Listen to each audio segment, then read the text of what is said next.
je vous propose de commencer la table ronde. Monsieur Touroud nous rejoindra en cours de route. Ce que je vous propose peut-être, c'est de commencer par une présentation des intervenants.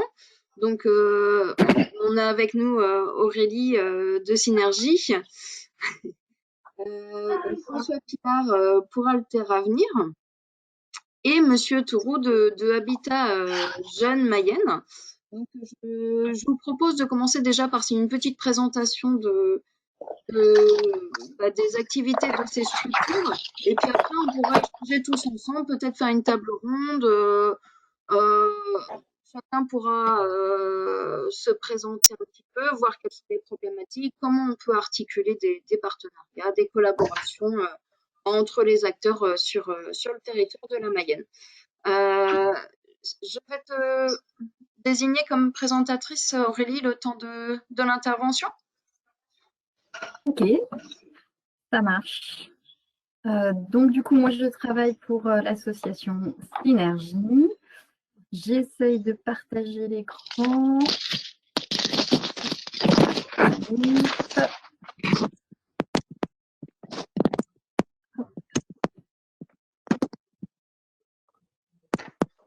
Voilà. Est-ce que ça fonctionne? Ça y est. Bon. Ok, super. Alors, vraiment très, très succinctement. Donc, je travaille à l'association Synergie depuis une dizaine d'années. L'objet associatif de cette structure se focalise vraiment sur l'animation, au sens large du terme, pour encourager à la maîtrise de l'énergie, encourager aux énergies renouvelables et puis plus largement aux démarches de développement durable parce que ça fait sens, l'énergie est souvent, on va dire, transversale et peut ouvrir à plein de sujets différents de la vie quotidienne ou auprès de différents publics. Et le tout en Mayenne. On reste vraiment cantonné aux frontières de la Mayenne. Donc, on est 6 salariés et puis une bonne dizaine de bénévoles vraiment mobilisés au quotidien avec des formes d'action plutôt de sensibilisation, d'accompagnement, de mobilisation, de formation. Nos principaux publics, si je simplifie un peu le propos, ce sont les communes, les écoles et les particuliers. Et puis, depuis quelques années, on commence à travailler aussi avec les entreprises, mais vraiment dans le côté accompagnement des salariés pour faire les passerelles aussi entre ce qui se passe dans l'entreprise et à la maison, plutôt sous cette forme-là. Pour vous donner un peu une idée de ce qui nous occupe tous les jours, là, vous avez un schéma en fait des principaux pôles d'activité de l'association. Donc, on retrouve le côté particulier dès le début. Je ne sais pas si vous voyez la souris, mais hop, le premier pôle, on va dire historique, c'est vraiment la sensibilisation et le conseil aux habitants, notamment au travers des espaces info-énergie que vous connaissez peut-être. Ce sont des permanences gratuites, accessibles à tous pour avoir de l'info pour rénover sa maison, conseils pour changer la chaudière, économiser à la maison en général. Le pôle plutôt éducation, pour lequel je travaille activement, donc de l'accompagnement d'établissements scolaires en priorité, mais pas que, tout ce qui peut permettre d'accompagner les jeunes, les familles. Donc, on va dire que c'est là qu'on exerce peut-être le plus le côté éduc-pop de l'asso. Le volet mobilisation et accompagnement des collectivités, notamment au travers du réseau des collectivités, des rencontres qui ont lieu à peu près tous les mois et demi, tous les 2 mois, dans un rythme normal, hors Covid. Et puis, donc, ce que je vous ai expliqué tout à l'heure, là, un début d'action plus précis auprès des entreprises et des actions autour de la mobilité. Pour avoir un peu une idée de l'envergure, donc l'asso, elle tourne grâce à une quarantaine d'adhérents. En année normale, on approche les 5000 bénéficiaires par an. Bon, évidemment, l'année dernière, c'était un petit peu plus compliqué. On a 60 financeurs quand même pour réussir à mettre en place toutes ces actions-là. Et puis, pour le pôle éducation en tant que tel, dans lequel se glissent les actions de gaspillage alimentaire, on était l'année dernière quand même à une 50aine de temps d'animation malgré tout, et l'accompagnement ou en tout cas la sensibilisation d'élèves auprès de 20 établissements scolaires. Voilà, j'ai terminé pour ma petite présentation. On va d'abord parler des solutions qui existent sur la Mayenne. Et puis, François, est-ce que tu souhaites présenter Ah, voici Monsieur Touroud. Bon. Bonjour. Bonjour. Bonjour. Vous m'entendez? Oui, on vous entend très bien. On a commencé, Synergie a rapidement présenté leurs actions sur la Mayenne. Je vous propose peut-être de présenter votre problématique, ce qui a déjà été mis en place au sein de Habitat Jeunes Mayenne. Est-ce que ça, directement, je vais dans le vif du sujet. Est-ce que c'est OK pour vous? Oui, c'est bon pour moi. On peut y aller. Alors, vous avez le diaporama, admin? Oui, je l'ai. Donc, je vais partager.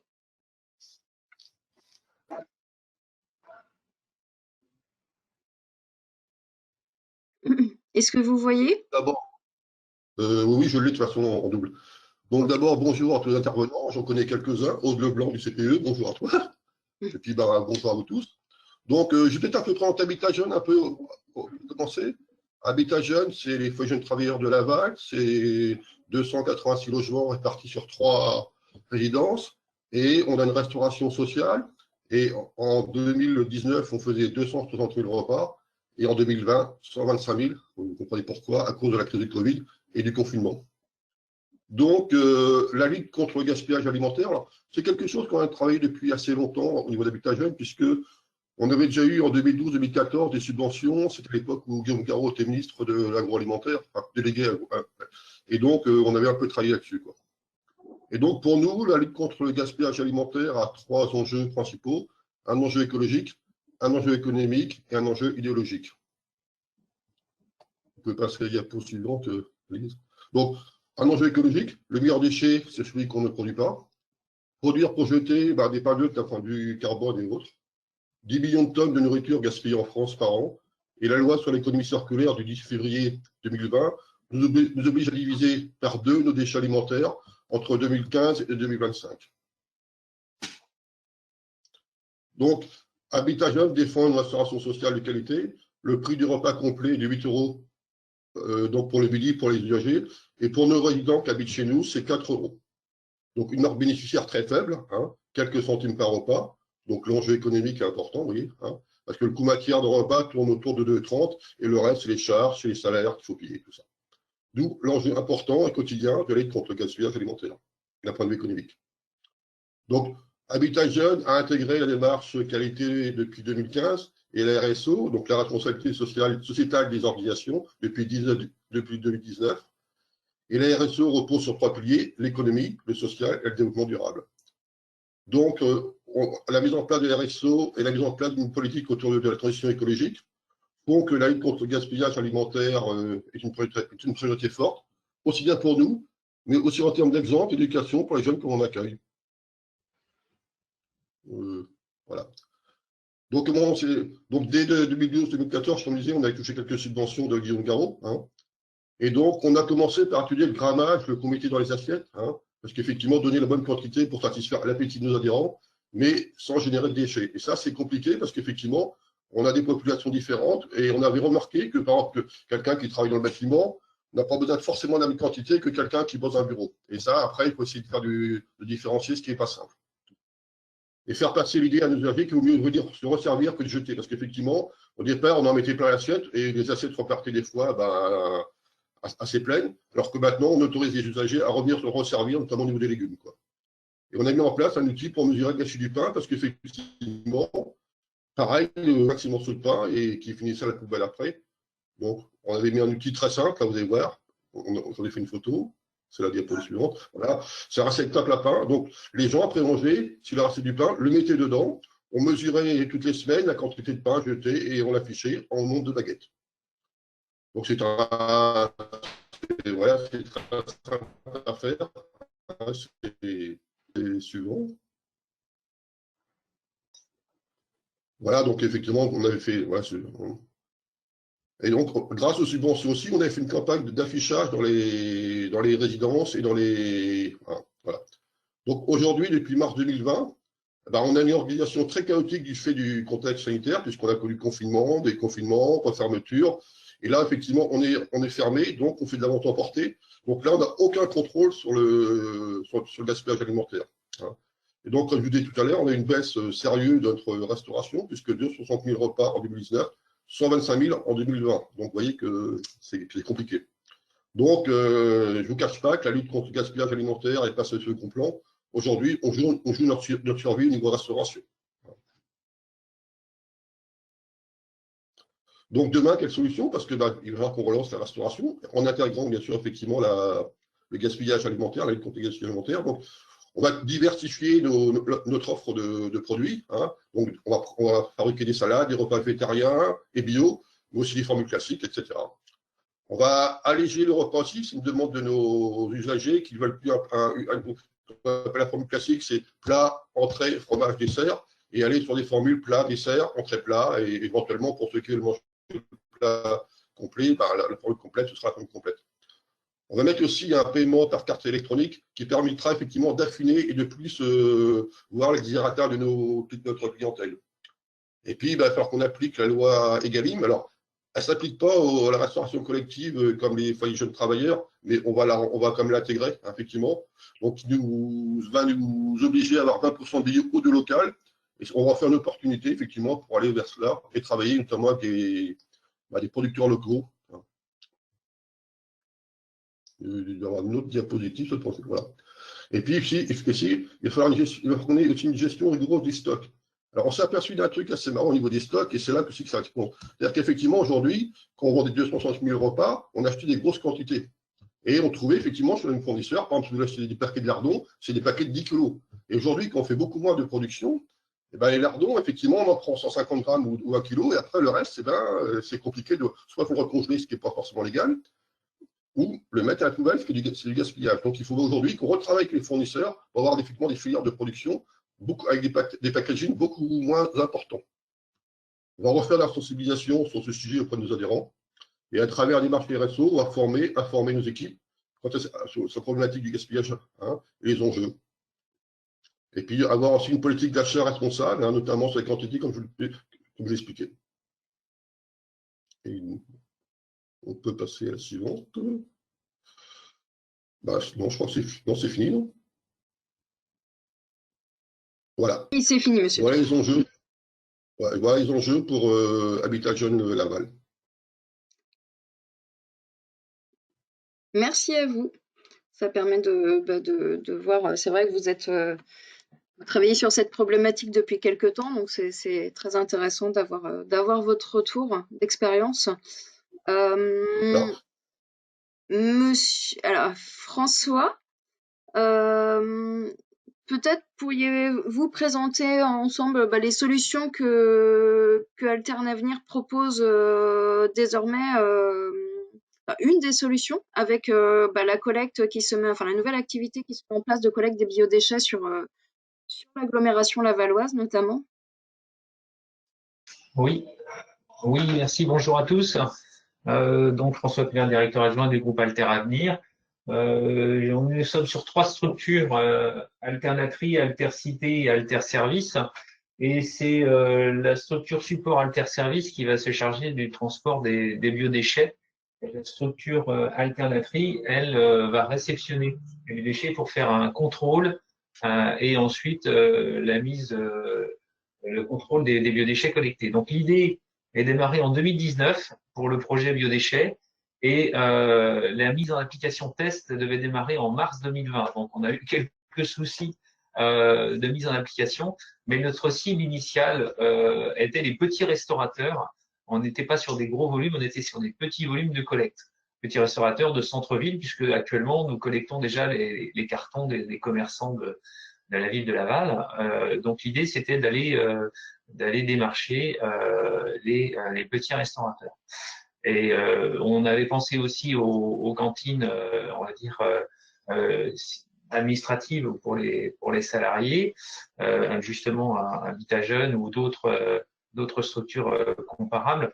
Mais pour l'instant, on voulait vraiment démarrer sur de petites structures. Donc, Celle qui est restée ouverte, qui nous a tendu la main, c'est on partage les mêmes valeurs, donc c'est Mamijotte, hein, en route de Tours, pour ceux qui connaissent, ont l'occasion d'aller manger là-bas, ont gardé leur structure ouverte, même s'ils ont fermé, ils ont pu rouvrir en faisant des ventes à emporter. Donc ils fabriquent eux leurs repas sur place. Donc on a des collectes, on a pu démarrer une petite collecte avec eux et faire nos tests d'expérimentation de process.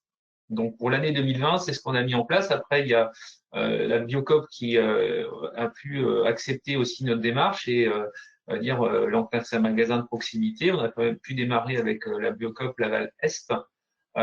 Et le troisième restaurant, je dirais plutôt professionnel, c'est le siège du Crédit Mutuel, qui avant faisait 250 repas et ils sont passés à 125 repas avec des repas remportés, qui est très intéressé sur la démarche et qui, on a pu lever une petite bourse auprès d'eux. Donc, c'était de nous faire travailler aussi sur cette démarche. Donc, en 2020, c'est les 3 premiers partenaires qui nous ont dit oui. Le 4e, c'est l'hôpital de Laval, qui était très intéressé pour la restauration pareil, de ses salariés. Donc, on était sur des échelles plus faibles, mais le Covid aidant nous a un peu perturbé sur la phase test. Donc, la phase test de l'hôpital n'a pu se faire que, je dirais, fin août, début septembre, et on a eu les résultats en octobre. Ils ont pu monter un dossier pour voir éventuellement pour 2021 si on pouvait continuer cette aventure. Par contre, on a un correspondant très très motivé sur le sujet, la sensibilisation au tri des assiettes, la sensibilisation aussi aux préparations des repas. Donc l'idée, en fait, dans toutes les démarches qu'on a faites, c'était une approche non pas sous forme de coût, mais de démarche de communication. C'est-à-dire que c'est un coût, bien sûr, de collecter les biodéchets. Et nous, notre démarche, notre approche, était de dire voilà, on vient bien collecter, on met à disposition des seaux. Alors, on dimensionne bien sûr les seaux en fonction du volume des déchets actuels. Et l'idée, c'est d'arriver à faire une sensibilisation sur le site avec le ou la partenaire, par exemple Mamijotte, de façon à ce que les consommateurs puissent se rendre compte de la volumétrie de biodéchets qui est ramassée. Ensuite, nous, il a fallu trouver un exutoire parce que l'idée, c'est pas uniquement de les collecter, ces biodéchets, mais c'est de qu'est-ce qu'on en fait. Donc, de trouver une sortie qui puisse être valorisante et de pouvoir communiquer sur cette sortie. Donc, la sortie qu'on a trouvée, c'est le méthaniseur de Château-Gontier qui est aux normes SPA3, c'est-à-dire sous-produits animaux du catégorie 3, puisqu'on était confronté à à un agrément sanitaire. Donc, il a fallu monter en parallèle aussi 2 dossiers. Un dossier auprès des services vétérinaires du département, un dossier pour la partie collecte des biodéchets et un autre dossier pour la partie tri. Pourquoi? Parce que lorsqu'on collecte les seaux sur la Valaglo, on revient sur notre site à Saint-Berthevin pour la partie tri, contrôle des seaux, et on vide les seaux dans des grands bacs de 250 litres. Et ces grands bacs de 250 litres sont acheminés par camion sur Château-Gontier. Donc, dès qu'il y a une rupture de charge, ça implique à avoir un autre contrôle sanitaire. Donc, j'ai dû faire une demande, un deuxième dossier.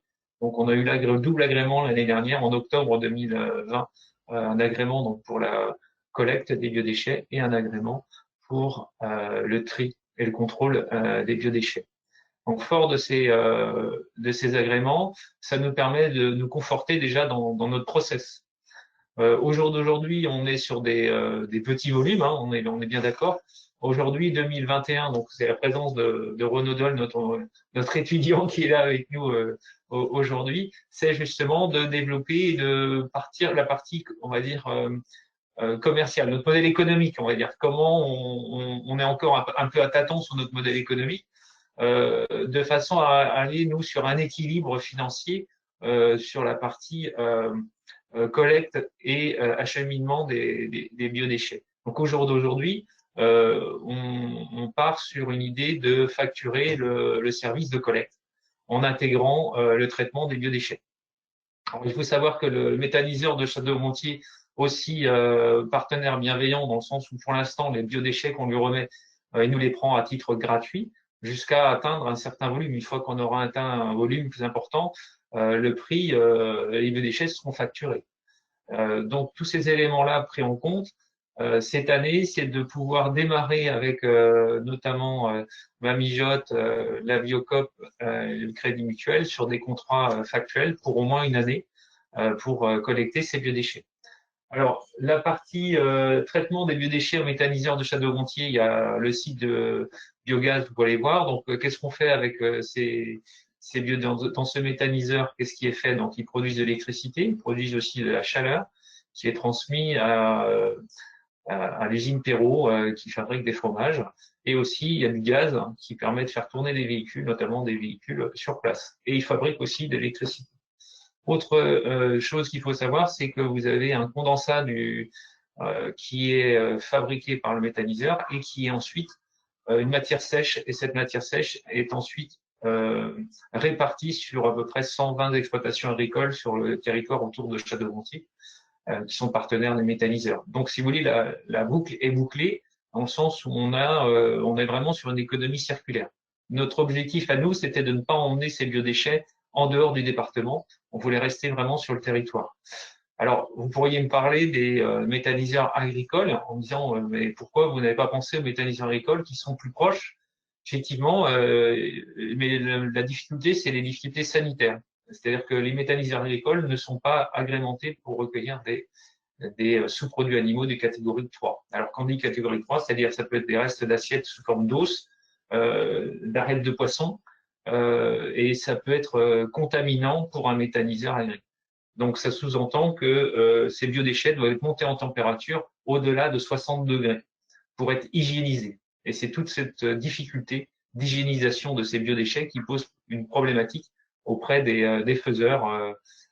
Donc, au jour d'aujourd'hui, les seuls exutoires sur le département, c'est le méthaniseur de Château-Gontier. Alors, bien sûr, dans nos réflexions, nous ne sommes pas contentés aujourd'hui. On peut proposer donc une solution de bout en bout, c'est-à-dire de la collecte jusqu'au traitement des biodéchets. Donc, on peut l'afficher, l'annoncer et dire, voilà, on a une traçabilité, puisque notre contrainte à nous, lorsqu'on collecte les biodéchets, c'est de tracer. Par exemple, lorsque on va chercher les biodéchets chez ma mijote, on a ce qu'on appelle un DAC, un document dit commercial, mais qui permet de tamponner le nombre de seaux qu'on a pris, c'est pesé, et le jour est fixé, daté, et ce document est ensuite transmis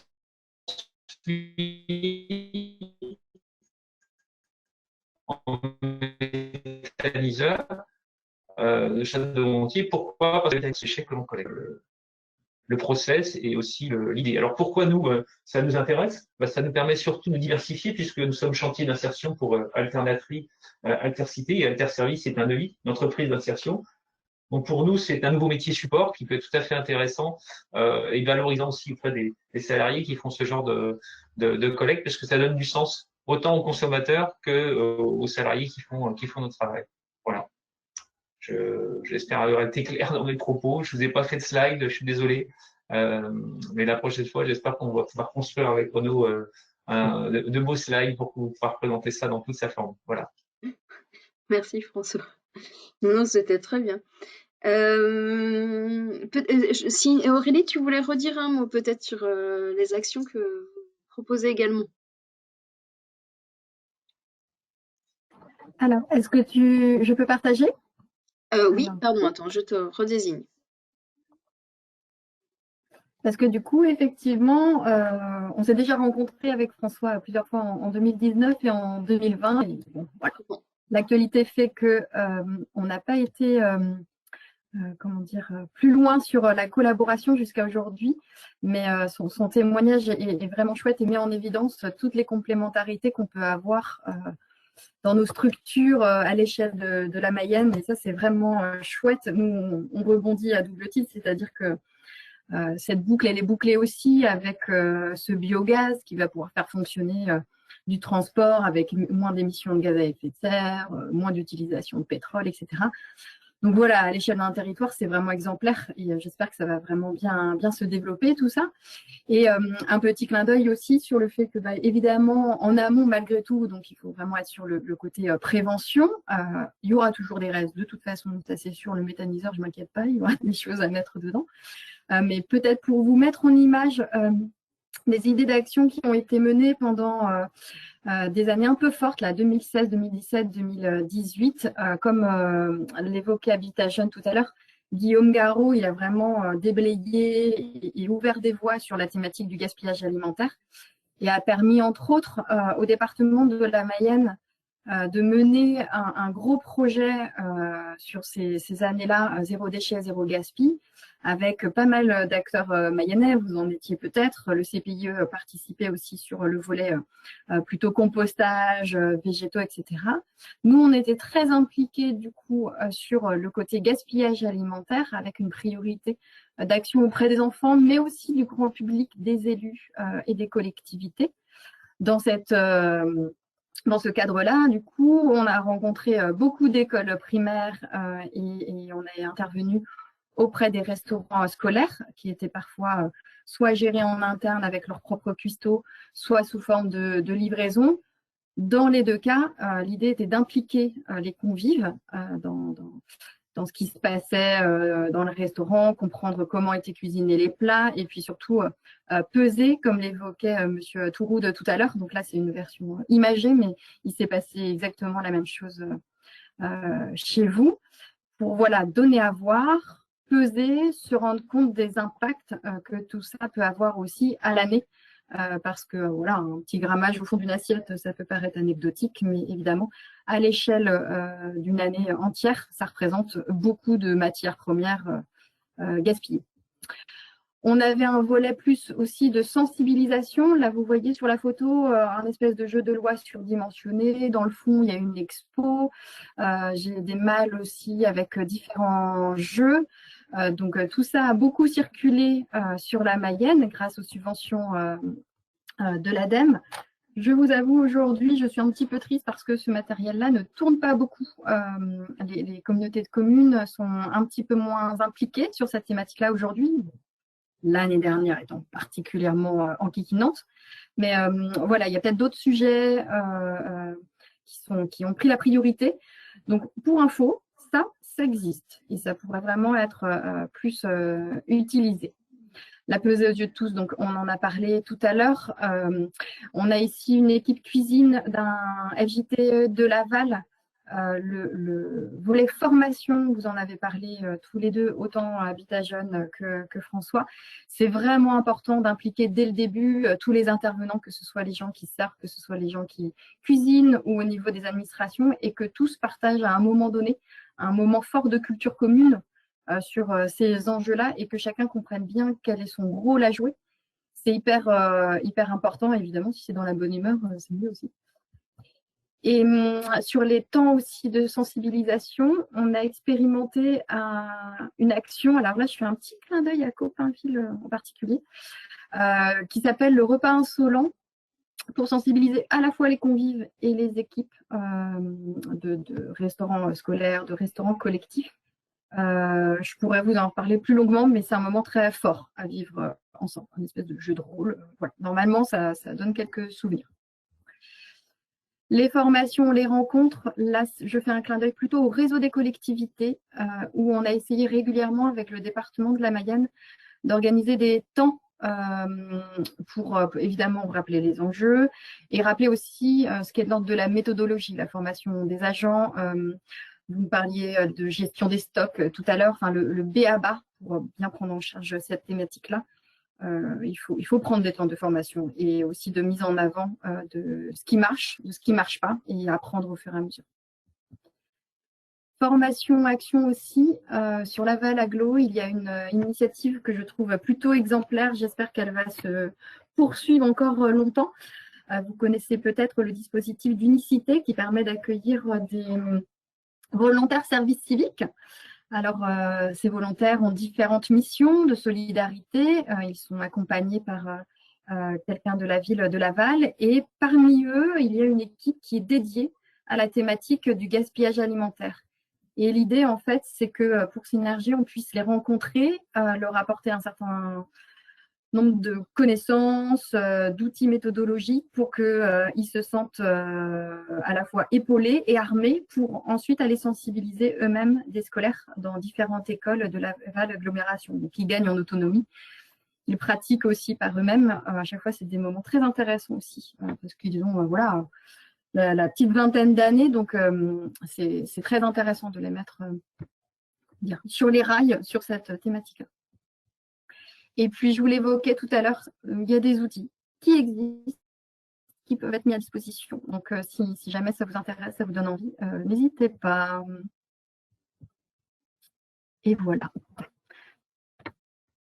Ça, pour rappel, c'est une petite carto qui vous permet de visualiser en fait les différents lieux où se sont déroulées les actions.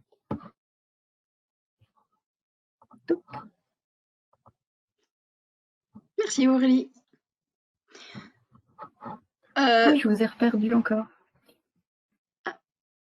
Je vous propose peut-être de passer un temps d'échange. On pourrait peut-être faire un petit tour de table, si chacun le souhaite, se présenter, nous dire un petit peu quelles sont vos problématiques, vos besoins, éventuellement vos solutions pour certains.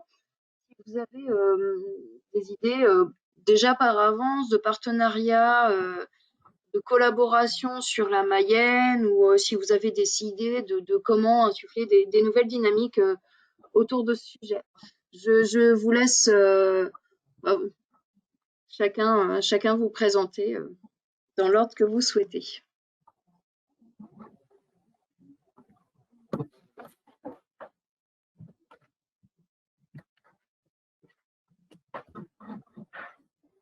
Je peux commencer si vous voulez. Je suis Geneviève Famsiman, je suis conseillère municipale déléguée de la ville de Laval, en charge de la transition alimentaire et des circuits courts. Et donc, je suis en charge notamment de lutter contre le gaspillage alimentaire au niveau de la ville de Laval. C'est pour ça que je me suis permise de me joindre à cette réunion. J'ai déjà vu en effet Aurélie et puis Romain dans le cadre de la formation qui avait été proposée par Synergie pour les jeunes d'unicité là, qui sont actuellement en mission dans 2 écoles de la ville. Voilà. Et puis j'essaie de reprendre un peu le travail qui avait été fait sur le gaspillage alimentaire au niveau de la restauration collective de la ville. Ça a été fait surtout en 2013 et il n'y a pas eu beaucoup d'actualisation. Et ce qui est compliqué en fait sur ce sujet, c'est que c'est à remettre un travail permanent en réalité. Donc en effet, en 2013, il y avait des mesures, des grammages réétudiés, etc. Mais c'est le fait de le reprendre au quotidien et de l'intégrer dans les tâches, je pense, du service de restauration sur chaque site, c'est ça qui est compliqué. Donc quand on en discute avec la ville, avec le responsable de la restauration collective, on s'aperçoit qu'au niveau de la cuisine centrale elle-même, il n'y a pratiquement pas de gaspillage puisqu'il y a très peu de restes et ça fonctionne en système de dons de toute façon. Donc c'est vraiment au niveau des établissements scolaires et des crèches que là on a plus de difficultés à mesurer. Voilà où nous en sommes. Et donc Romain Porcher nous y aide, les jeunes d'unicité. Et puis on est en train de mettre en place une nouvelle grille d'évaluation pour reprendre un peu le travail sur les sites. Voilà.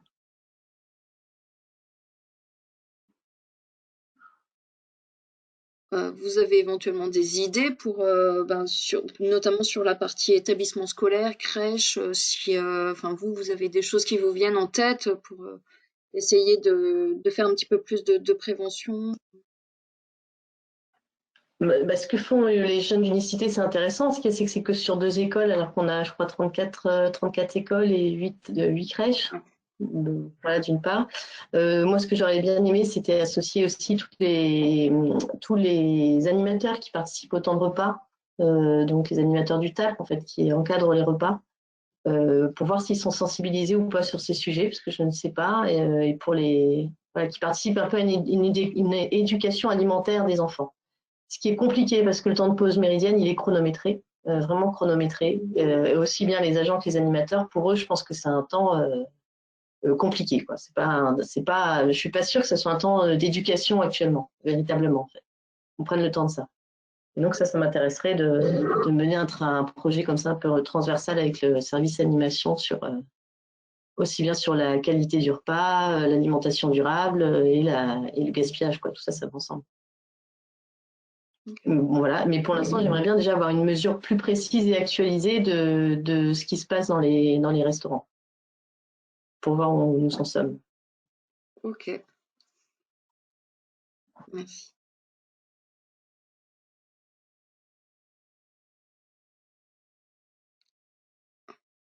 Je vous laisse peut-être...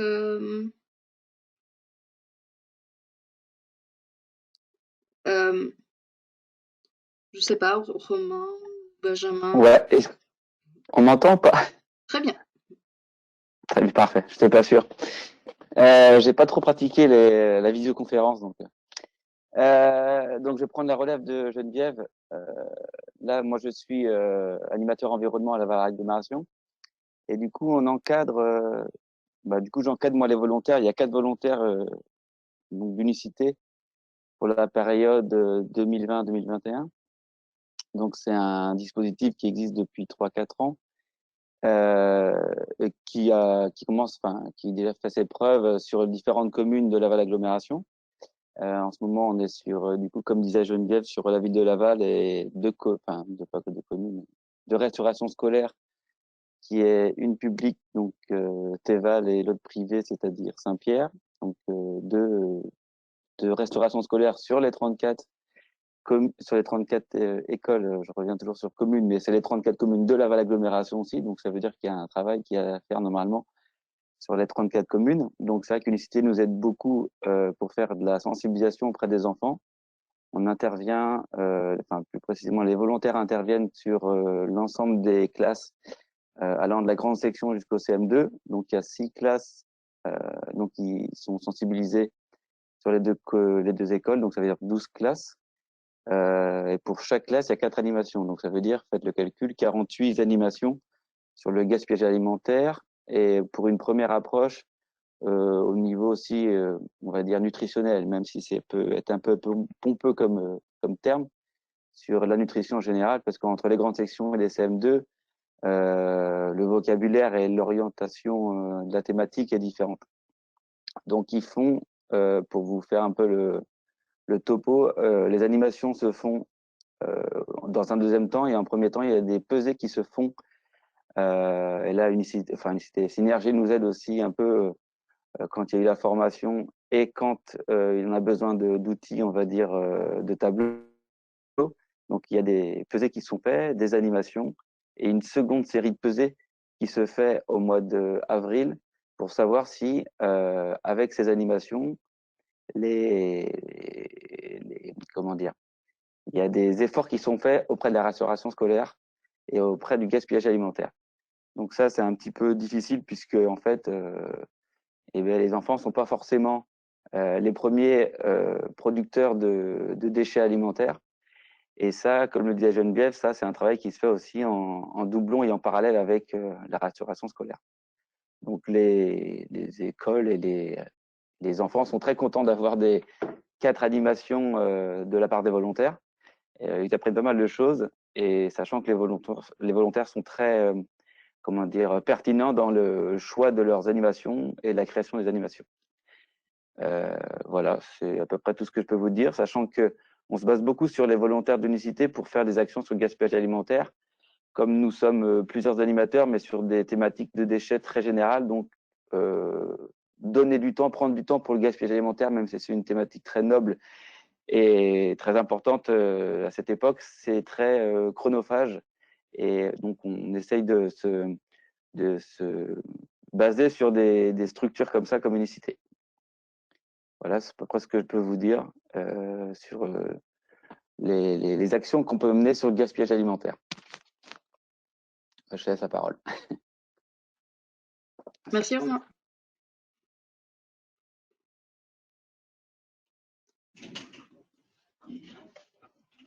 Bonjour, moi c'est Benjamin de Biocop. Donc je suis arrivé en poste il n'y a pas très longtemps, donc je vais faire assez rapide parce que je suis pas au courant de tout pour le moment. Donc, nous, on est 4 magasins sur la Mayenne, donc 2 à Laval, 1 à Mayenne et 1 à Azé. Ce que je peux dire, c'est que nous, pour limiter tout ce qui est biodéchets, on a déjà un travail de fond qui est fait par nos équipes sur notamment les fruits et légumes ou même sur le frais, sur nos commandes. En fait, on essaie de commander toujours au plus juste en fonction de ce qu'on va vendre. Donc, ça veut dire qu'on analyse tout le temps nos stocks, nos ventes. On essaie de toujours être au plus juste, ce qui fait on limite au maximum nos biodéchets sur toutes ces parties-là. Donc, ce qui fait qu'on arrive à des stocks qui sont généralement pas très élevés. Et après, donc là, ce que j'ai compris, parce que je suis arrivé en poste communication il n'y a pas très très longtemps, donc je suis pas forcément tout, au courant de tout ce qui se passe avec Alternatri et le projet Avenir. En tout cas, j'ai compris qu'il y avait le magasin Lavalès auquel il y avait un projet de test, en tout cas pour l'année 2020-2021, de récupérer tous nos restes de biodéchets, donc tout ce qu'on n'a pas réussi à valoriser dans nos commandes en fait, et qui, s'il fonctionne bien, devrait après se généraliser sur un deuxième magasin et peut-être plusieurs après.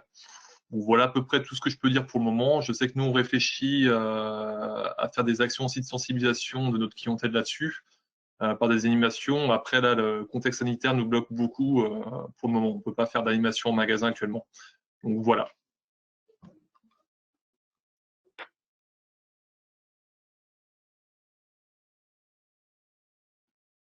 Merci Benjamin. Je ne sais pas qui souhaite prendre la parole. Moi, je veux bien, même si j'ai le masque, alors on ne voit pas que je parle, donc c'est moi. Je suis avec un stagiaire à côté de moi, c'est pour ça.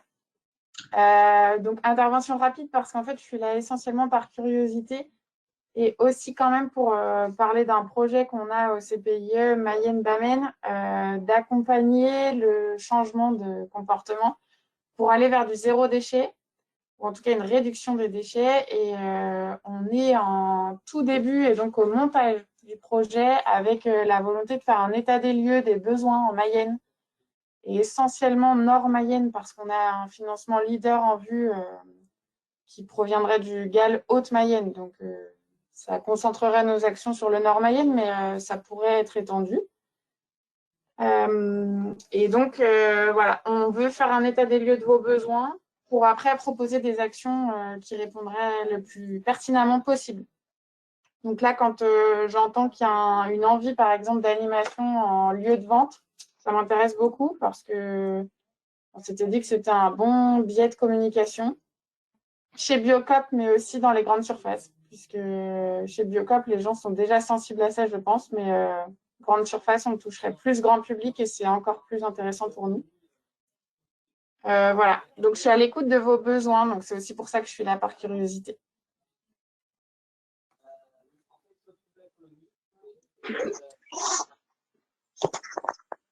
Bonjour. Bonjour. Alors, je sais pas si pareil, je sais pas si on me voit, si on m'entend. J'ai eu un petit peu de mal au début à me connecter. On vous entend bien et on vous entend très bien. Super. Donc moi, je suis Karine, je suis animatrice dans une résidence senior à côté de Laval.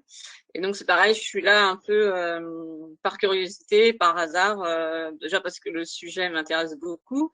Tout ce qui touche voilà au développement durable, à l'écologie, à la biodiversité, c'est quelque chose qui m'intéresse personnellement et au sein de mon travail.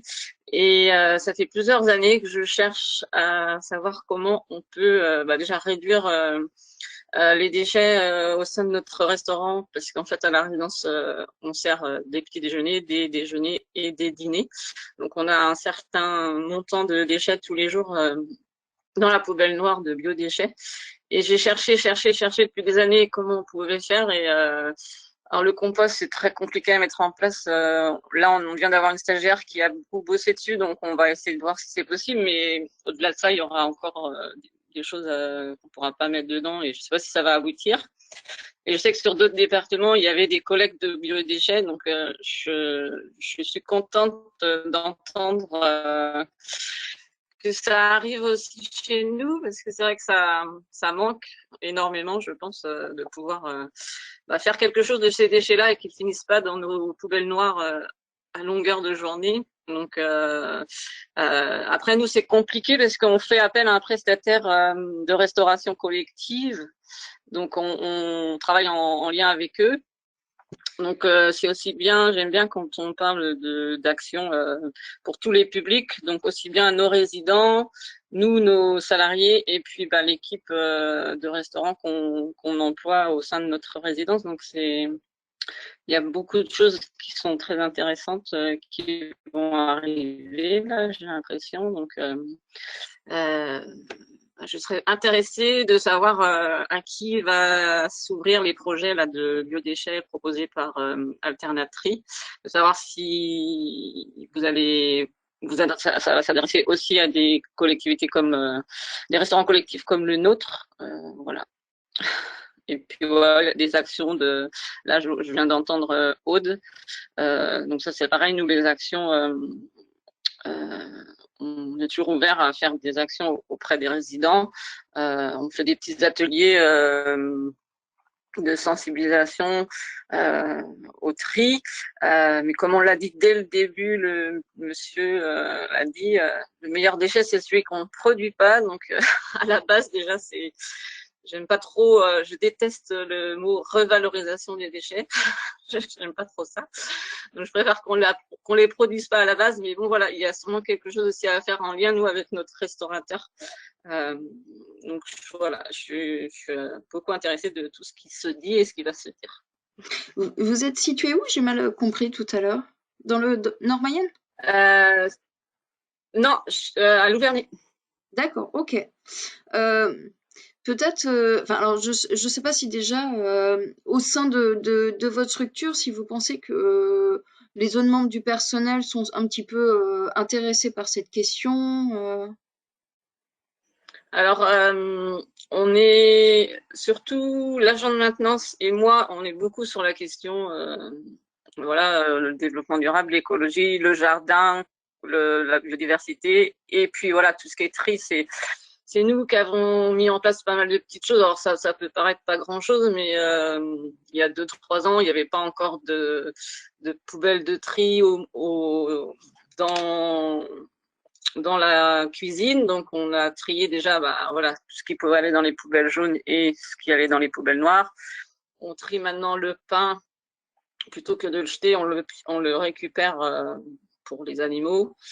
Donc il y a quand même quelques personnes qui sont intéressées sur le sujet. Bon, après, je vous avouerai que c'est pas une majorité, mais on essaye de faire quand même de la sensibilisation et de mettre des choses en place qui soient pas trop compliquées. Et il y a déjà eu tout ce qui est pesage, prise de photos, tout ça, mais je trouve que ça n'a pas abouti à quelque chose de concret. On a continué un peu notre train de vie sans que ça. Donc, il y a quelques personnes qui sont intéressées, d'autres peut-être, comme partout, un peu moins. Mais je pense qu'il y a vraiment beaucoup de besoins sur beaucoup de structures comme la vôtre. Je ne sais pas si François, c'est vrai que tout à l'heure tu as peut-être représenté vers quel producteur de déchets vous allez aller. Et puis peut-être Maxime, est-ce que vous pourriez présenter aussi le projet Les Pieds sur Terre? Ça me semblerait. Donc bonjour, Maxime Aubois, donc cofondateur avec Anne-Sophie Brien qui n'est pas avec moi puisqu'elle est en train de se former cette semaine en guide composteur à Vannes. Et donc on vient de fonder une toute jeune entreprise depuis le début d'année là, mais c'est un projet de 1 an maintenant sur la gestion et la valorisation des biodéchets, donc les déchets, les déviers des ordures ménagères. Donc c'est un peu, je dirais un peu pareil. On a plusieurs volets dans notre société, dont un volet en collecte des biodéchets, avec des accompagnements des utilisateurs, tout type de producteurs. Donc on va dire les moyens producteurs, ceux qui sont en dessous de la réglementation, qui ne sont pas encore soumis mais qui vont bientôt l'être. Donc, pour voilà, la restauration collective, les établissements de santé, les crèches, enfin, voilà, un peu tout ça. Donc, proposer des solutions de tri, accompagner les restaurateurs, enfin, le personnel de cuisine, leur apporter des solutions de tri adaptées à leur établissement. Puis un enlèvement de ces biodéchets, donc pour aller soit vers le compostage et en partenariat avec des agriculteurs. Donc il y a sur le territoire de la Loire-Atlantique, il y a Compost in situ qui travaille comme ça. Donc on s'est rapproché aussi d'eux pour savoir comment fonctionnait. Donc on est allé aussi en immersion chez eux à Guérande notamment pour voir comment ça fonctionnait avec leur partenariat donc avec les agriculteurs et donc éventuellement le maraîchage ou des céréaliers et ça fonctionne très bien. Il y a de la demande et de ces agriculteurs donc c'est aussi un autre exutoire par rapport à la méthanisation, mais on s'est aussi aussi rapproché du méthaniseur de Château-Gontier. Donc, je ne vais pas répéter François sur le fonctionnement et tous les agréments sanitaires qui sont contraints à ça. Mais voilà, on s'est rapproché du méthaniseur de Château-Gontier aussi pour éventuellement travailler ensemble aussi. Donc, on a un autre volet, donc c'est le compostage de proximité. Donc, des installation de composteurs partagés, enfin voir avec les collectivités, les communes, différents quartiers, des particuliers engagés ou assos qui veulent mettre des composteurs, mais faut le savoir, ça demande un suivi, ça demande ça demande du temps, tout le temps un entretien permanent pour des retournements de compost, puisque s'il n'y a pas ça, le compostage, effectivement, ça fonctionne beaucoup moins bien. Donc voilà, puis accompagner ces mises en place, donc soit dans la collecte, soit dans le compostage, avoir de la communication, du suivi, pareil, sur toutes ces mises en place-là. Et puis on a un troisième volet aussi qui va venir dans un second temps, mais sur le jardinage et sur des mises en place de jardins partagés ou de demandes dans des entreprises ou des établissements de santé qui peuvent aussi être demandeurs de carrés de jardin ou de petits endroits de jardin pour développer un peu différentes manières de gérer les déchets des établissements. Donc c'est aussi les déchets verts. Les déchets, c'est pas que les déchets alimentaires, c'est les déchets verts aussi et qui sont énormes, qui coûte énormément aussi aux collectivités. Et du coup, il y a matière à gérer tout ça ensemble et trouver une économie circulaire tout autour de ça. Donc voilà pourquoi la gestion, mais la valorisation, c'est pas que les biodéchets, c'est les déchets verts et les déchets alimentaires. C'est important de le répéter. Voilà. Quel est votre périmètre d'intervention Eh bien, 30-40 km autour de… Là, on est à Cran. On est originaire de Cran, donc c'est pour ça. Mais voilà, 30-40 km autour et vraiment de travailler localement. Je reprends l'exemple de Compost in situ qui fait de la collecte, mais qui veut aller vers des agriculteurs sur les territoires où ils collectent, en fait, par rapport aux collectivités, tout ça. Et ça fonctionne bien et c'est vraiment intéressant leur système. Donc je dis pas qu'on va faire exactement comme eux, mais c'est vraiment intéressant d'étudier plusieurs moyens d'économie là-dessus sur cette gestion-là. Voilà. Ok. Je peux vous poser une question? Oui. Donc si j'ai bien compris, parce que nous, donc là, on a eu une stagiaire pendant cette semaine qui a réfléchi à l'installation d'un composteur par rapport aux biodéchets. Alors, je répète ce que vous avez dit, c'est très, très difficile au niveau de la gestion du bac à compost au quotidien. S'il n'y a pas des gens qui s'investissent au quotidien, ça va être un peu compliqué. Et nous, il faut savoir qu'on a 115 résidents. Donc, si 115 résidents jettent tout et n'importe quoi dedans, et ils ont en moyenne d'âge 85 ans, donc ils vont pas s'amuser à remuer avec la fourche et tout ça. Donc, c'est une solution qui est assez compliquée, je pense, à mettre en place, nous, sur notre structure. Donc, j'avais vu un reportage, je pense que c'est peut-être les mêmes gens, sur l'agglomération de Nantes ou de la Loire-Atlantique, où ils venaient chercher les biodéchets et après, ils faisaient du compost dans les champs. C'est ça. Et les agriculteurs récupéraient le compost, ça faisait un terreau. Voilà, et c'est ça que vous allez proposer. C'est ça, c'est en partenariat. L'agriculteur nous prête un terrain, enfin son terrain, et du coup, on collecte les biodéchets et on les amène chez ce partenaire pour en faire du compostage, faire des retournements d'andins et tout ça, mise en andin, retournement d'andin, et ensuite il est à disposition de l'agriculteur partenaire. Donc voilà, ouais. Après, le compostage, en établissement, c'est possible, mais voilà, faut avoir du personnel bien convaincu, qui a une grosse envie de s'investir dans les composteurs, puisque ça demande un petit peu de temps quand même, et c'est du travail très régulier,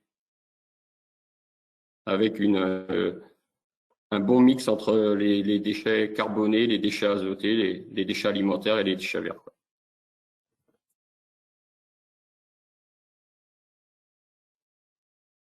Voilà. C'est bien, on voit de plus en plus de solutions se mettre en place sur la Mayenne, donc c'est vraiment chouette. Je ne sais pas si Christine Lefebvre, vous souhaiteriez intervenir?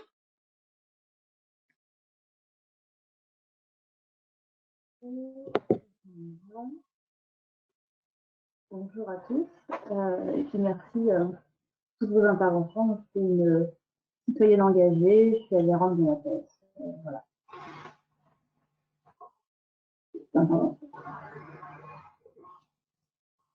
Excusez-moi. Vous m'avez entendu? Pas très bien.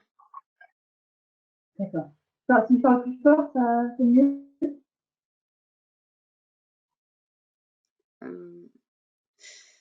Je comprends pas très bien. Mon micro marche pas. Je vais écrire.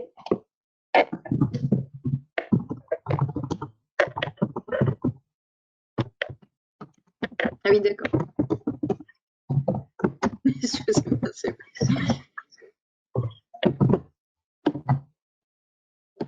d'accord.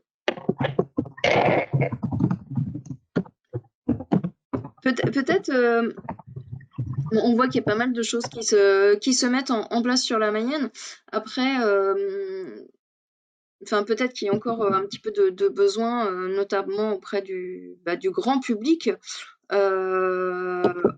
Aude, je sais que vous allez essayer d'aller aussi vers le grand public au travers des actions que vous allez entamer avec le CPIE. Alors c'est sur le Nord Mayenne, mais peut-être que ça pourrait avoir des répercussions sur tout, l'ensemble du territoire. Oui, je suis complètement à l'écoute de vos besoins sur ce que vous aimeriez voir en place, ou en tout cas de ce qui fait que ça ne fonctionne pas. Là, j'ai essayé d'identifier vos freins. Et si vous n'avez pas d'idée d'action, c'est aussi à moi d'y réfléchir, mais je suis vraiment à l'écoute, quoi. Et effectivement, des animations dans les structures, pourquoi pas, c'est à réfléchir. Est-ce que certains d'entre vous ont des idées de partenariat, de collaboration qui pourraient être mis en place par la suite? Je pense qu'il y a pas mal d'axes à réfléchir dans les années à venir, peut-être des projets en lien avec les collectivités qui pourraient être mis en place. Est-ce que vous avez comme ça des petites idées qui vous viennent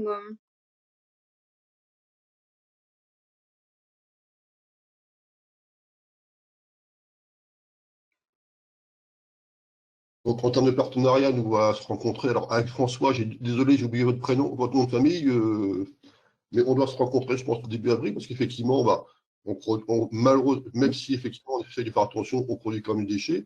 Et effectivement, par contre, on se pose la question, dans la nouvelle organisation qu'on met en place, on cuisine, effectivement, comment, effectivement, on se pose la question du déchet et qu'est-ce qu'on en fait, quoi. Hein. Donc, on doit se rencontrer.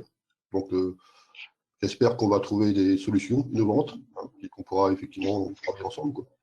Je partage et je serais content de vous rencontrer, d'échanger sur notre projet. Sachant qu'on est toujours à tâtons sur notre modèle économique, puisque malheureusement, c'est peut-être un mot qui fâche, mais on a toujours ce souci. La chose qu'on propose, c'est qu'on propose quand même une solution de bout en bout, de la collecte bon, là, pour l'instant, l'exutoire, c'est le méthaniseur. Je rejoins ce qu'a dit Maxime Aubois sur le compost in situ, c'est-à-dire je peux trouver un champ avec un partenaire agricole qui puisse accepter de faire, je dirais, du compostage. Donc ça, on était aussi en relation avec le groupe de Nantes, l'association de Nantes qui est déjà bien en avant, mais ça représente une faible partie. Je voudrais rappeler aussi la réglementation qui va arriver pour 2023. Donc, on parle beaucoup des grandes structures, on parle des restaurations. Aujourd'hui, c'est les plus de 10 tonnes, mais les moins de 10 tonnes arrivent cette année 2022 aussi. Ça sera moins de 5 tonnes, où il y aura obligation de trouver une solution en exutoire pour les biodéchets. Donc, tant pour la préparation des repas que pour les restes de repas. Vous ne pourrez plus les mettre dans les poubelles noires. Donc ça fait partie de la réglementation qui va se mettre en application. Et dernière chose, il faut savoir que pour les particuliers, on va avoir la même chose aussi. C'est-à-dire que les agglomérations devront proposer des solutions auprès de leurs administrés pour le traitement de leurs biodéchets. C'est-à-dire que le particulier ne pourra plus mettre ses biodéchets dans la poubelle noire. Donc pour les zones pavillonnaires, on peut encore, il y a eu ce qu'on appelle des composteurs qui ont été installés dans leur jardin. Certains ont mis des poules, ou d'autres ont mis des composteurs, ou les deux. Mais dans les zones pavillonnaires, en dehors des zones pavillonnaires, pardon, je pense surtout là où il y a des immeubles, eh bien, il faudra trouver des solutions de toute façon pour les particuliers, pour leurs biodéchets. Donc les restes d'épluchures, de repas, donc ne pourront plus être mélangés avec les pots de yaourt ou les préparations de repas, je dirais boîte de conserve ou autre. Donc ça ne peut plus être mis dans la poubelle noire. Il faut savoir qu'aujourd'hui, les biodéchets, comment ils sont traités dans les poubelles noires pour les particuliers, c'est soit enfoui, soit brûlé. Et ça représente 80% d'eau. Pour la taxe d'ordures ménagères, puisque c'est la taxe d'ordures ménagères qui fait vivre la collecte des déchets sur les agglomérations. Donc nous, certains, faut faire vibrer la corde, je dirais, environnementale pour proposer notre service de collecte, puisque pour certains, le reproche qui peut nous être donné, mais oui, mais nous, on paye nos taxes d'ordures ménagères, pourquoi on paierait plus aujourd'hui pour traiter ces biodéchets, puisque en les mettant dans la poubelle noire, on se pose pas de questions, puisque donc nous, on essaie d'approcher notre démarche essentiellement en présentant le projet dans son ensemble. C'est-à-dire que vous pouvez afficher vos valeurs, vous pouvez afficher votre projet, et nous, en partenariat avec nous, on leur propose de communiquer ensemble sur leur site pour justement expliquer ce que l'on fait et mettre ça non pas sur une simple taxe, mais plutôt en disant voilà, c'est plutôt de la communication, dans leur budget de communication. C'est notre approche. Dire voilà, vous payez effectivement notre service, mais en échange, on a une approche globale qui permet de justifier des déchets qui sont pris en main chez eux et ensuite remis au méthaniseur. Donc on peut justifier ce qu'on fait de bout en bout. Le tri, c'est bien, mais c'est traiter ces déchets qui est important et de savoir ce qu'on en fait. Après, la solution qu'on propose, c'est une solution. Je n'ai pas dit que c'était la solution. Il y a plein d'autres solutions, comme l'a dit Maxime. Je rejoins exactement, c'est aussi une réflexion qu'on avait eue. Effectivement, c'est toute une approche aussi, je dirais, intellectuelle et aussi de gens convaincus. C'est-à-dire qu'il faut que ce soit des gens qui soient motivés sur le territoire, au-delà de la partie seulement économique. Il faut absolument que ce soit des gens qui ont envie que les choses bougent à ce niveau-là. voilà, c'est une conviction. Donc, tous les partenaires qui nous rejoignent, c'est vraiment par conviction d'abord, et ensuite, on voit quelles solutions on peut mettre ensemble pour avancer, quoi. Voilà, donc plus il y aura de gens qui se lancent sur ce sujet, je pense que plus on trouvera de solutions à adapter. Voilà. Mais on est ouvert à tous les échanges qui peuvent se faire. Je remercie aussi pour l'organisation de cette petite conférence, mais c'est vraiment très intéressant de voir les acteurs du territoire. Et il y en a que je ne connaissais pas du tout, donc des marchés qu'on ne connaissait même pas, par exemple Résidence Senior, effectivement, eux aussi ils préparent des repas, donc on sera content de les rencontrer, leur proposer des solutions. Et pour la communication, bah, faire savoir aussi ce que l'on fait. C'est vrai que s'appuyer sur des réseaux comme Synergie, bah, pourquoi pas. On est ouvert aussi, ou les réseaux d'animateurs locaux près des écoles aussi, de faire savoir. Les cantines scolaires, on commence à être approché pour des cantines petites communes qui gèrent encore la cantine pour les petites écoles primaires, qui réfléchissent aussi, c'est-à-dire tiens, ça peut être intéressant, voir ce qu'on peut leur proposer, et ça leur permet de communiquer aussi auprès des enfants, quoi. Donc ça peut être tout à fait intéressant comme approche. Et puis après, bah, les collectivités, ça peut être intéressant d'échanger ensemble. Nous, on est ouvert en tout cas à la discussion et on est prêt à partager nos connaissances. Il n'y a aucun souci par rapport à ça. Donc, n'hésitez pas à revenir par notre chère animatrice de la PES pour avoir mes coordonnées, hein. Ça sera avec plaisir qu'on puisse vous répondre. En tout cas, voilà.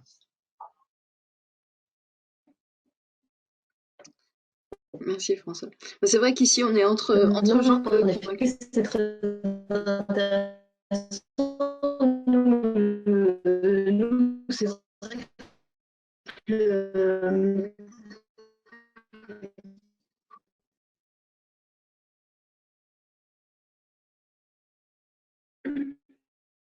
bah oui, je pense.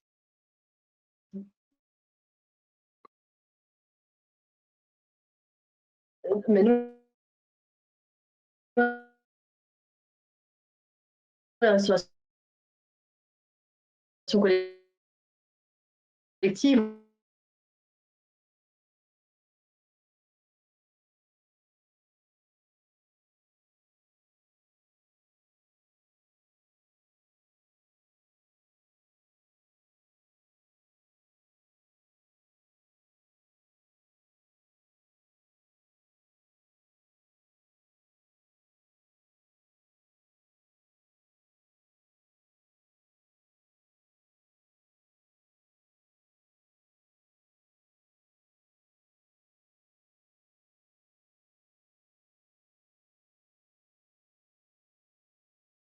de ces barquettes, ça représentait tant par repas. 70 000 euros. Et après, c'était 70 000 euros pas intégré.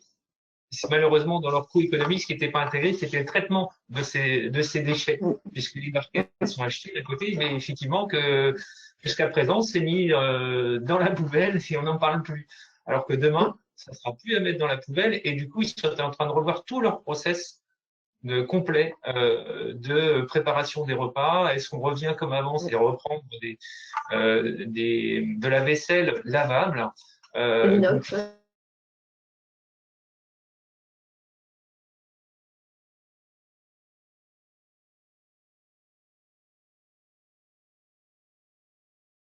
pour vous donner un exemple, fait du plat à emporter, mais tout est rien n'est jetable. C'est-à-dire que c'est réutilisé, c'est consigné et les gens rapportent leur sacoche et c'est lavé avec des gobelets en verre. Enfin, tout est pensé de façon à ce que ça soit réutilisé et non plus jeté. Oui, ben nous on étudie le passage à l'inox, hein, en effet, très sérieusement. Hein. Mais ça implique de changer complètement toute la cuisine, hein, tout simplement. Hein. C'est exactement ça, mais c'est la réflexion. L'hôpital, c'est exactement ça. Ils sont en pleine réflexion sur le sujet. Après, c'est le poids. La difficulté, c'est le poids aussi. Beaucoup je prends un exemple, la cantinière, on va dire.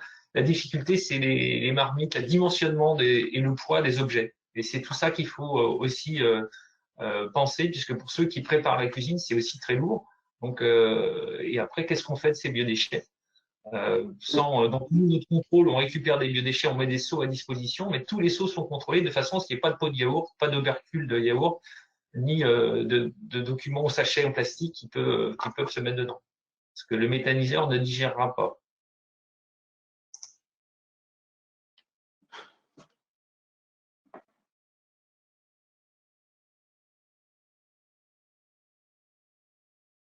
Après, j'ai été contactée aussi par la société Too Good To Go. Je ne sais pas si vous en avez entendu parler, qui faisait un peu sa promotion, hein, mais pour nous, pour notre système à nous, c'est pas forcément très utile. En fait, ils récupèrent des repas non servis et ils proposent une revente en ligne, en fait, éventuellement même un repackaging. Et apparemment, ça a pas mal de succès dans de nombreuses villes. Je crois pas encore beaucoup sur notre territoire. Le proposer chez nous, mais en restauration collective, c'est vraiment compliqué parce qu'on ne peut pas rentrer dans les écoles comme ça. Donc j'y pense en entendant parler du restaurant des jeunes travailleurs. Je ne sais pas si ça vous intéresse et que vous voulez que je transmette vos coordonnées ou réciproquement. Aujourd'hui, effectivement, nous, comme je disais, notre restauration est en grande difficulté, hein, parce que voilà, la crise. Et je crois que ce qui est intéressant, ça va nous forcer à repenser notre système de restauration complètement. Aujourd'hui, on travaille avec une boîte on a demandé un audit, on fait un audit avec une boîte qui s'appelle Empreinte Culinaire, pour se poser les bonnes questions, effectivement, comme j'ai diversifié notre offre de repas, mais toujours en pensant effectivement au gaspillage alimentaire, à lutte contre le gaspillage alimentaire, hein, parce qu'effectivement, c'est l'enjeu économique, c'est l'enjeu écologique, c'est les deux qui sont liés, donc c'est intéressant aussi. Hein. Mais aujourd'hui, on est en pleine réflexion et j'ai pas de, j'attends les résultats de l'audit avec impatience, parce que de toute façon, on ne pourra plus produire comme on produisait avant la crise, quoi. Ça, c'est clair, hein, il faut le savoir.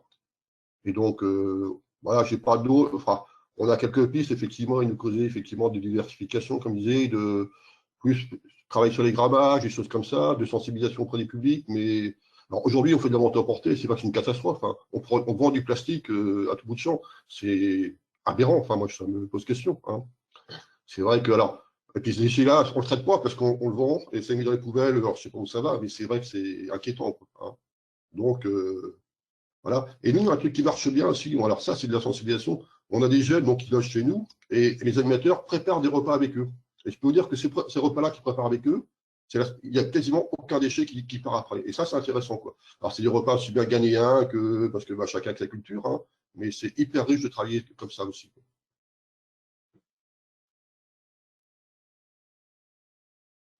Vous échangez avec d'autres structures de même type que la vôtre, Monsieur Touroun, sur les problématiques? Oui, on est 25 associations sur les Pays de la Loire, hein, et on a une commission restauration. Donc, il y a 17 associations qui ont des restaurants, hein, donc aussi bien sur Nantes, Château-Gontier, Mayenne, aussi Copainville, et bon. Donc, effectivement, on a des liens très, très, très forts, on travaille ensemble, on essaie de trouver des solutions ensemble. Hein. Mais aujourd'hui, j'ai envie de dire qu'effectivement, au bout de la crise, on a mis un peu tous en stand-by, puisque chacun vit sa survie, hein, c'est clair, hein, faut être honnête. Hein. Aujourd'hui, si vous voulez, moi j'ai 23 salariés, j'en ai à peu près, allez, j'en fais travailler 2 ou 3 par jour, et les restes sont en activité à temps partiel. Vous comprenez que c'est compliqué à gérer, quoi, au quotidien, quoi. Donc, c'est vrai que le gaspillage alimentaire, on a un peu mis ça de côté. Mais on n'aura pas le choix, il faudra qu'on y retourne. Ça, c'est clair, c'est une priorité, quoi, très forte. On en fait une priorité au niveau du réseau, quoi. Donc, on est prêt, effectivement, à travailler avec tous les acteurs de la région et les acteurs locaux aussi, bien sûr, prioritairement, quoi. On vous sent vraiment très sensibilisé à cette question. Juste, Too Good To Go, je crois que c'est plutôt sur les grandes villes. Et effectivement, moi je connais aussi un petit peu, mais je crois que ça marche bien vraiment sur les très très grosses villes pour le moment, parce que, pour avoir essayé, il y a peu de, j'ai l'impression qu'il y a peu de structures encore qui participent. Hein. Je sais pas si vous connaissez un petit peu. Oui, sans doute. Ouais. Ils démarchent justement le territoire parce que je pense qu'ils connaissent aussi Guillaume Garot. Ils ont travaillé ensemble sur des projets au niveau national et donc ils trouvaient intéressant de travailler sur notre territoire. Les Phoenix. Et ils cherchaient des sites de restauration collective un peu pilotes. Ouais, d'accord. Okay. Mais je pense que c'est plus facile dans des commerces privés, dans des boulangeries, des plus petits sites. Des lieux, voilà. C'est plus facile de venir retirer, de rentrer dans l'établissement pour venir retirer un repas ou des surplus, un panier, comme ils disent, plutôt que, que dans des écoles, je pense. Des stations-service aussi. Et il y a également Phoenix qui existe, je crois, comme ça. C'est une start-up rennaise qui est Plus dans l'animation, il me semble. Ouais. L'animation et le suivi du gaspillage, oui. Ok. Je ne sais pas s'il y a d'autres. On va bientôt arriver à la fin de l'échange. Je ne sais pas s'il y a d'autres petites. Bon, je pense que déjà, ça permet, même si on ne va pas dégager comme ça aujourd'hui des solutions, mais je pense que ça peut vous laisser imaginer par la suite, pourquoi pas des collaborations. Ça permet de faire un petit peu d'interconnaissance entre vous, parce que c'est vrai que je pense que toutes les structures là ne se connaissaient pas forcément. Donc, c'était vraiment là le but de cette première table ronde. Je vais laisser. Voilà, se connaître un petit peu. Après, si vous le souhaitez, l'APES peut organiser d'autres temps d'échange autour de cette thématique. On peut aussi faire de la mise en lien entre les acteurs. Donc, voilà, n'hésitez pas à nous solliciter sur toutes ces choses-là, les contacts, etc. Je vous laisse peut-être. Est-ce que des personnes ont des choses à ajouter sur Non, je voulais juste demander au Pied sur Terre et à François, donc, s'ils sont déjà été en contact peut-être avec le service gestion des déchets de l'agglo, ou ils sont déjà. Parce que je ne connais pas bien le fonctionnement de ce service encore. Oui, moi aussi, ça m'interroge sur ce qui va être mis en place après aussi pour. Oui, parce que je sais qu'il est en ébullition aussi un peu ce service actuellement. Mais moi, je n'ai pas encore eu de retour sur leurs dernières études, mais juste pour créer un lien si nécessaire, donner des coordonnées, pas de problème. Je pense que l'animatrice APES pourra donner les coordonnées. Ce sera avec plaisir de se rencontrer. Nous, on a eu l'occasion d'échanger avec une réunion qui avait été organisée par Laval Agglo. C'est de mémoire, je crois que c'est Robin qui Robin, oui, il est venu, c'est ça. C'est lui l'interlocuteur. Mais je peux faire le lien avec plaisir.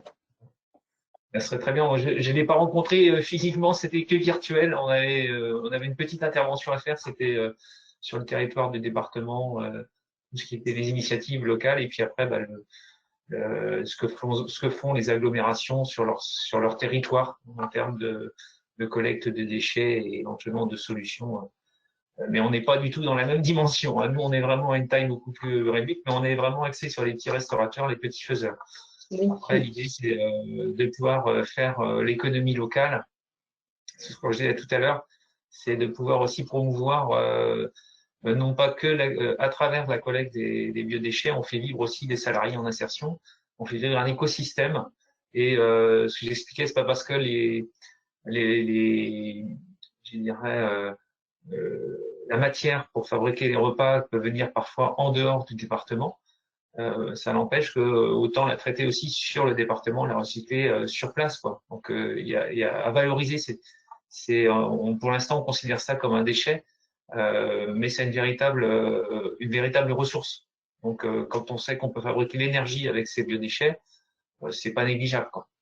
Donc j'ai eu la chance d'être invité à une webconf avec une recherche aussi en développement sur les bactéries. Il faut savoir qu'un méthaniseur, c'est un énorme estomac, hein. Ça digère ces biodéchets grâce aux bactéries qu'il y a dans le méthaniseur. Eh bien, en ce moment, il y a des recherches et développements qui sont menées pour à partir de d'autres bactéries. Donc, les bactéries aujourd'hui qui fabriquent du méthane, mais il y a des bactéries aussi aujourd'hui qui fabriquent de l'hydrogène. Donc, quand on sait que l'hydrogène est un gaz très important et propre, et souvent dans le processus de l'hydrogène, on nous implique, je dirais, il faut un hydrolyseur pour fabriquer l'hydrogène, donc l'énergie électrique.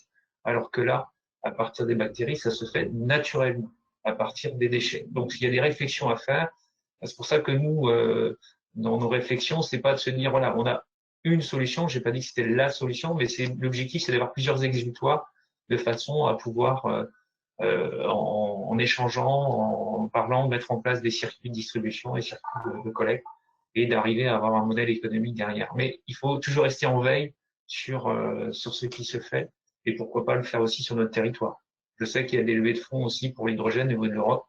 important. Donc, pourquoi pas récupérer une aide pour essayer de développer je dirais, une sortie dans ce sens, pourquoi pas. C'est à réfléchir, parce qu'à Laval n'a pas de méthaniseur propre pour la vallée de Laval. Il y a effectivement Séché Environnement qui a son process, qui est lié sur l'accumulation de déchets qui fabrique de l'énergie naturellement, mais c'est une accumulation de déchets. Et après, les traitements n'est pas forcément fait de la même façon. Voilà, mais ça mérite échange et réflexion. Je pense qu'il y a beaucoup de pistes de réflexion et de solutions qui existent. Alors, merci pour l'échange. Merci à vous.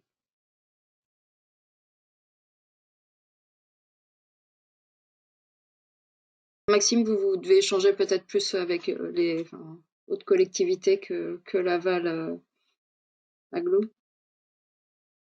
Oui, bah on est en contact déjà nous avec donc la mairie de Cran.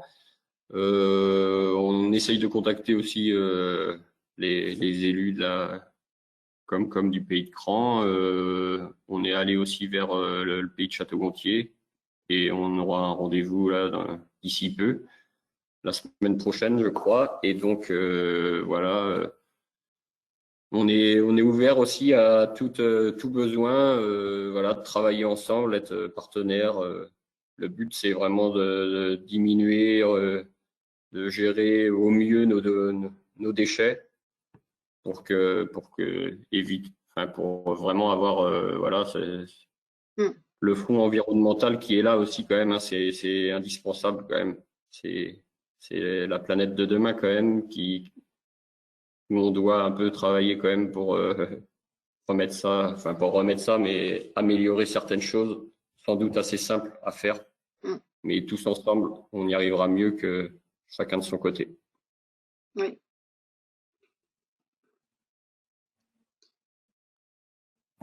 Ok, eh ben je vous remercie vraiment tous pour votre participation à cet échange, pour la présentation de vos problématiques, des solutions, et puis je sais pas si quelqu'un a quelque chose à rajouter. Autrement, je pense que voilà, comme je vous disais, ça c'est le début de peut-être de collaboration à venir, je l'espère. En tout cas, on pourra continuer à échanger.